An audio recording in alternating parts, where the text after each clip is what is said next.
Tak jest, to wzajemna edukacja. Ja też wam dziękuję, bo ja się dużo od was uczę i oglądając wasze pierwsze dwa timeouty, to naprawdę ja uważam, że sędziowie to powinni oglądać. Jak jest grany hard show, jak jest grane switche i tak dalej, bo to jest niesamowita wartość w czytaniu Wytniemy gry. to, to będzie zapowiedź. Wiemy, że w sporcie na sukces pracujesz latami. Podobnie jest z inwestowaniem. W aplikacji XTB możesz budować swój portfel długoterminowo, wykorzystując do tego konta emerytalne IKE oraz IGZE. Rejestrując się z kodem BASKET, otrzymasz darmowy kurs inwestowania na start. Jedziemy z tematem ochrony shooterów. Tutaj pierwsza sytuacja z NBA dość jaskrawa. Co prawda tutaj nie zostały odgwizdane rzuty, ale na powtórce sędziowie poszli zobaczyć i sprawdźmy, zobaczmy, o co tutaj chodzi.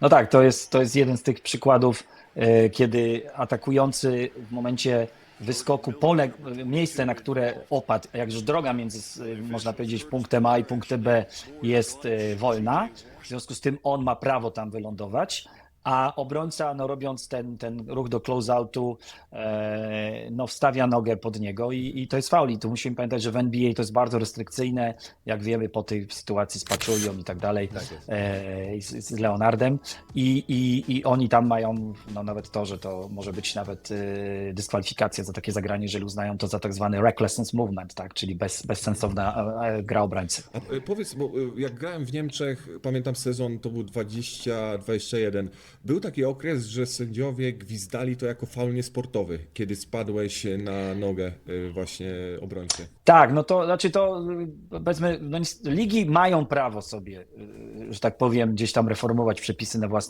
na własny użytek i no i oni poszli w stronę Euroligi, która również trenerzy Euroligi chcieli, żeby to były faule niesportowe, ponieważ tego typu sytuacje eliminowały graczy na długi okres czasu, więc oni uznali, że taka kara może troszeczkę to ukrócić i dlatego też tam są też sprawdzenia tych sytuacji troszeczkę na wzór NBA, więc Niemcy pewnie to wzięli stąd.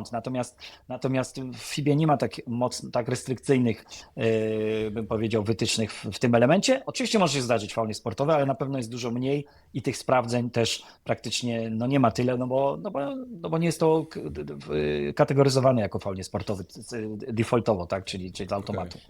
Mamy kolejny przykład już naszych polskich parkietów. Kuba Szenk po pick and rollu znalazł sobie pozycję do rzutu i opadając podobna bardzo sytuacja, jest ten kontakt z nogami Mateusza Zemskiego i jest odgwizdany faul. Mimo że wydawałoby się to taką może nie do końca oczywistą sytuacją, bo teoretycznie Mateusz Zemski idzie na zwykły kontest.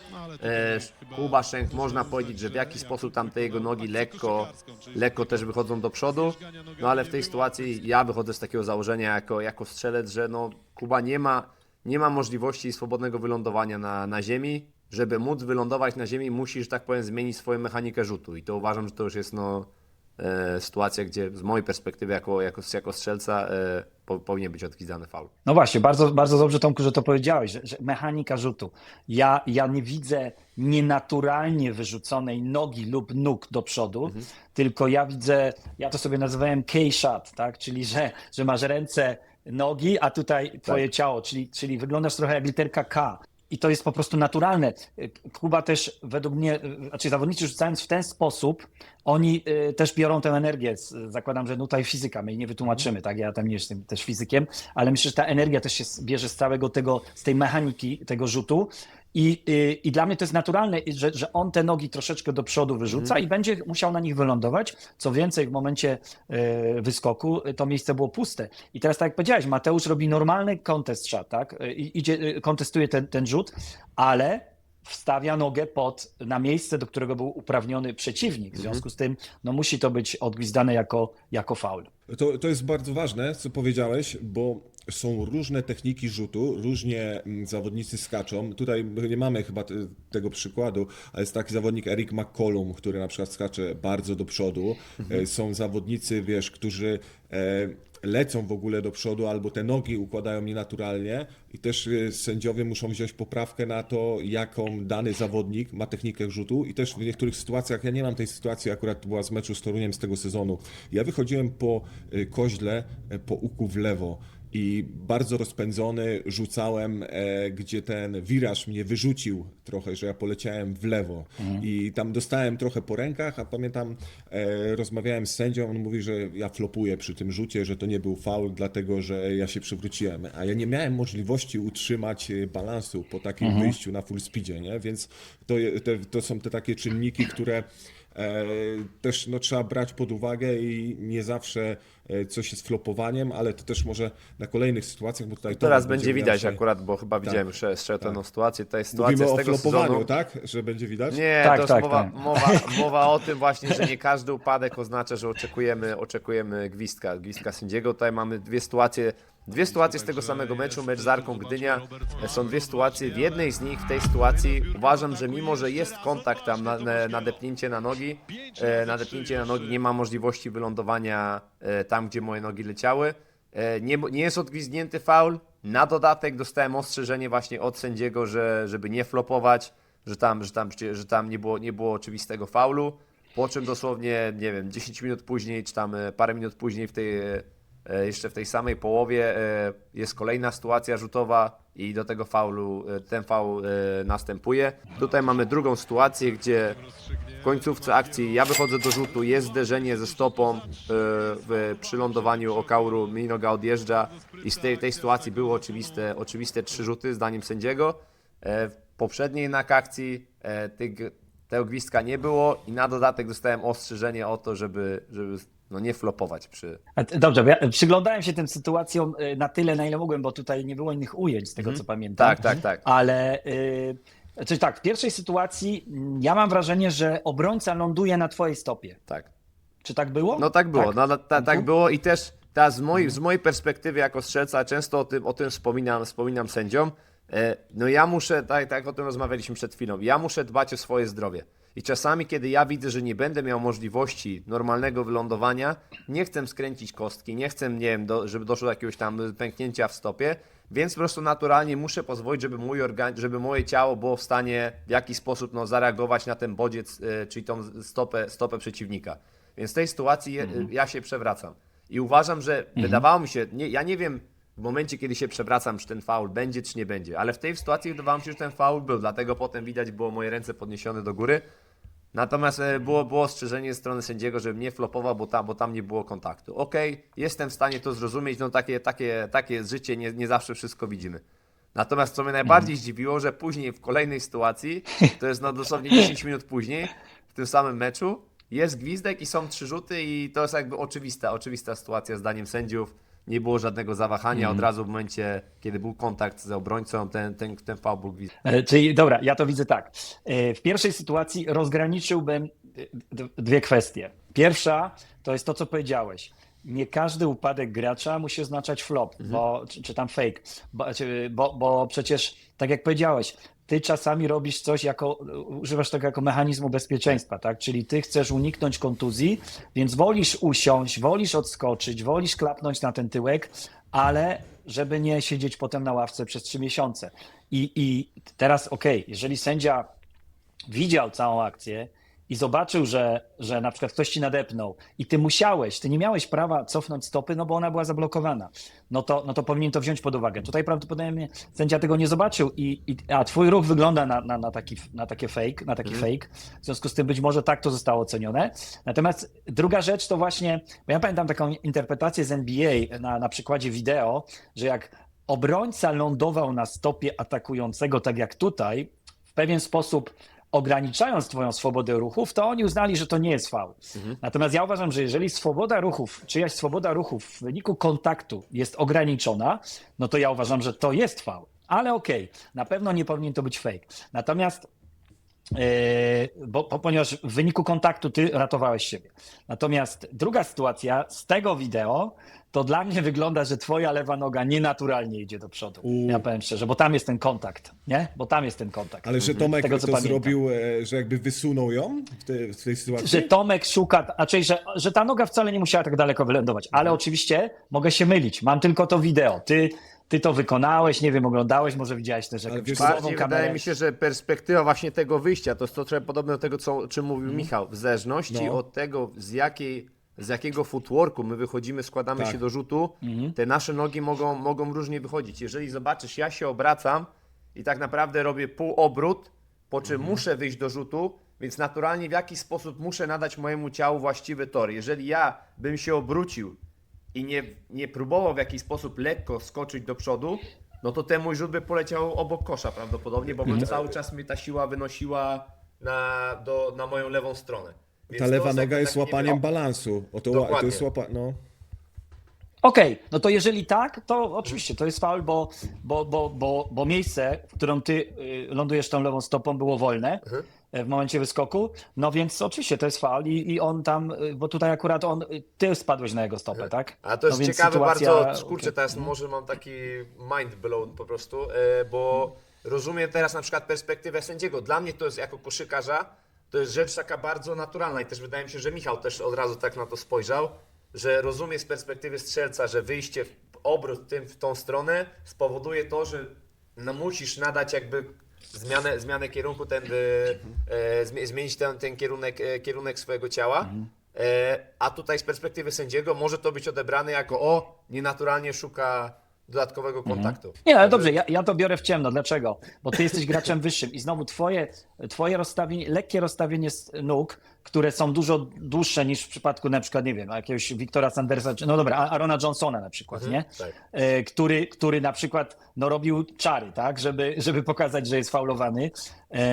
Albo no Sanders zresztą też robił, on tymi nogami wierzgał po prostu, no wiecie jak. No więc to jest całkiem inna perspektywa i okej, ja to kupuję. Zresztą tu mamy chyba taki klip, gdzie zawodnik Trefla robi no całkiem niezły szpagat, żeby wymusić faul i akurat jest dobra decyzja. Ja tylko dodam, żeby zwizualizować, że to, co robi Tomek, to jest tak jak rzucał Kobe albo Michael, taki turnaround shot, który z mocnym fadeawayem i zawsze ta prawa ich noga była nogą łapiącą balans, to w odpowiednich proporcjach jest właśnie ta sytuacja, bo dla Tomka leworęcznego, kiedy on rzuca po tym przekręceniu, lewa noga idzie do przodu, bo ciało musi się skręcić w ostatnim momencie troszkę, więc ja to bym uznał za totalnie naturalny ruch, ale tutaj to jest chyba, no tutaj to, co mówisz, będzie tutaj wyolbrzymione na tym przykładzie od Nika Johnsona. To też nie jest do przodu, to jest w bok, prawda? Tutaj jego noga. Tak. To jest tak, no bo to tak jak to jest też coś, co ja powiedzmy uczyłem się od was i od trenerów, że w pewnym momencie no nie skaczemy do gracza, tylko do piłki, tak? Czyli skacząc do piłki tak naprawdę przecinasz gdzieś tor lotu i starasz się minąć gracza i tutaj to robi właśnie Jovan to robi, że on chce minąć rzucającego jego lewą stroną, tak? Natomiast no, rzucający widząc, że nie będzie kontaktu, no to go szuka tego kontaktu i robi taki wykop, że tak powiem, zahaczając Jovana. No i oczywiście to nie może być, ten kontakt nie może zostać uznany za marginalny i na przykład jako fake, tak? Tylko on ma wpływ na grę Jovana, Jovan nie może iść do kontry, Jovan nie może zbierać i tak dalej, więc to musi być odgwizdane. No zresztą też dla higieny to musi być wyczyszczone. Okay. Tak, no, I to też była dobra decyzja. Ale tutaj tak, Tomku, ja zgadzam się z tym, co powiedziałeś. Widzisz, ja się sfokusowałem na jednej nodze, nie patrząc na ten, ale ta fizyka, o której my rzadko mówimy, ona ma po prostu znaczenie. Dlatego też jest ważne, ja na przykład na rozgrzewce albo w scoutingu patrzyłem, jak zawodnik rzuca i czy w momencie jakimś specjalnym meczu zrobił coś inaczej. I wtedy mogłem mieć argument powiedzieć, ale stary, nigdy nie widziałem, że tak rzucasz. Ale to jest świetna No, sprawa, i wtedy- bo to chyba na tym się to opierasz, ta wymiana doświadczeń, że tak my rozmawiamy sobie, jesteśmy w stanie dzięki twojej otwartości jakby usłyszeć twoją perspektywę jako sędziego z ogromnym doświadczeniem. My jesteśmy nadać troszeczkę jak na przykład kontekst jakiejś sytuacji z perspektywy zawodnika. I ta wymiana doświadczeń wydaje mi się, że no, jest w stanie zaprocentować na pewno z wartością dodatnią dla nas. Podejrzewam, że dla sędziów, jeżeli jakikolwiek sędziowie nas oglądają, oni też są w stanie z tego coś wyciągnąć. No a na pewno też jest to dużo wiedzy dla kibiców, więc tutaj uważam, że to jest celem tych naszych nagrań jest właśnie to edukowanie i wydaje mi się, że każdy, nieważne czy koszykarz, czy sędzia, czy kibic, czy trener, każdy jest w stanie znaleźć coś dla siebie, także super. Tak jest, to wzajemna edukacja. Ja też wam dziękuję, bo ja się dużo od was uczę i oglądając wasze pierwsze 2 timeouty, tak tylko krótko, bo wiem, że czas nas goni, to naprawdę ja uważam, że sędziowie to powinni oglądać.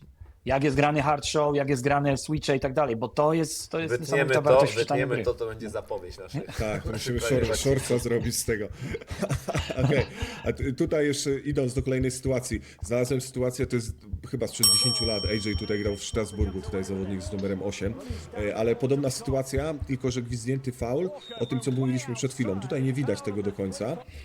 Ale też możemy trochę kontekstu zaraz sobie narysować, bo ten zawodnik, zobaczcie, też biegnie w full speedzie, nie? Więc on tutaj w kontrze rzucając, no ta siła go wyrzuci do przodu, ale zaraz kamera spod kosza nam chyba pokaże najlepiej, albo nie, o tak, tutaj, że on zostawia tą nogę lekko w bok, tak? I tak samo właśnie jak obrońca chce przelecieć i ten kontakt powodowany jest właśnie przez to, że on robi taki rozkrok w sumie. No i pytanie, No właśnie. no i czy No to właśnie, to powiedzcie mi, czy ten rozkrok jest naprawdę konieczny w tego typu rzucie?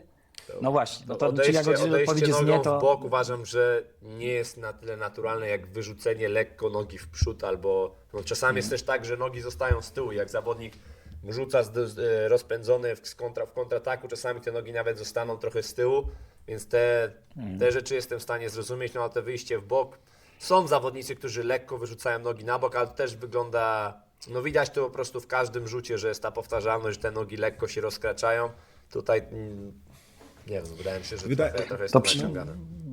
No nie, no ja się zgadzam. Dla mnie pierwsze wrażenie było takie, że tutaj za dużo atakujący oczekuje, a obrońca, widzimy, zobaczcie, on próbuje, to ujęcie, co teraz ja widzę przynajmniej, on próbuje uniknąć tego kontaktu, on próbuje to minąć bokiem, no ale nie jest w stanie, bo te nogi są rozszerzone, także... Dobra, i mamy sytuację w sumie świeżą z ostatniej kolejki ACB.